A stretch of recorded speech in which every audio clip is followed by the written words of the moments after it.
Je vous le disais à l'instant dans les titres, le président américain a menacé, comme presque tous les jours depuis le 28 février dernier, de frapper l'Iran très fort. Plus tôt, ce vendredi, de puissantes explosions ont à nouveau secoué la capitale. Au moins une personne a été tuée.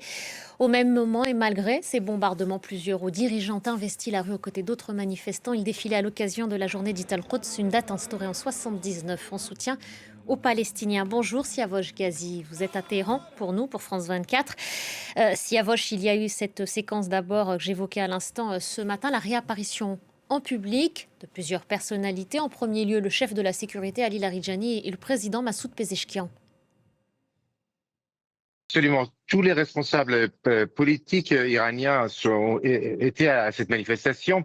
Le président Ali Larijani, qui dirige les opérations de guerre et qui dirige aussi le Conseil suprême de la sécurité nationale. Il y avait aussi le ministre des Affaires étrangères. Donc tous les responsables politiques étaient dans cette manifestation. Une réapparition après 14 jours de guerre. En revanche, il n'y avait aucun responsable militaire dans cette manifestation. Les militaires donc s'occupent des opérations de guerre et donc aucun d'entre eux n'est apparu à cette manifestation, contrairement aux années précédentes où il y avait de nombreux responsables militaires qui participaient aussi à une telle manifestation. C'est un message important. On tourne une page avec donc ce retour en public, l'apparition en public des responsables iraniens et avec cette foule qui montre que pour le pouvoir bénéficie d'un soutien populaire malgré donc les frappes israéliennes intervenues au départ de la manifestation, mais aussi 2 heures plus tard lorsqu'il y a eu une frappe sur la place En Relab avec la mort d'un manifestant qui a été tué lors de cette frappe israélienne probablement. Et je le disais, le président américain qui menace de frapper très fort l'Iran la semaine prochaine. 2 fêtes importantes devraient être célébrées dans le pays. L'Aïd, qui marquera la fin du mois de Ramadan, et Nowruz.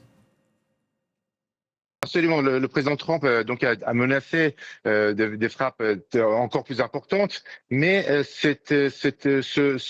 la coïncidence du Nouvel An iranien et de l'Aïd pourrait permettre une porte-sortie éventuelle. C'est ce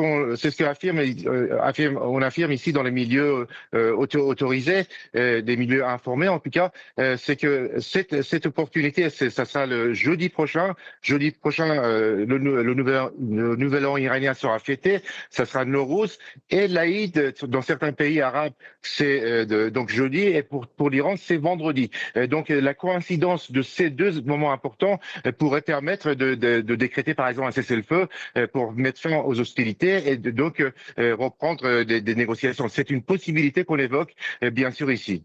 Merci beaucoup, Siavosh. Siavosh Ghazi en direct de Téhéran pour France 24.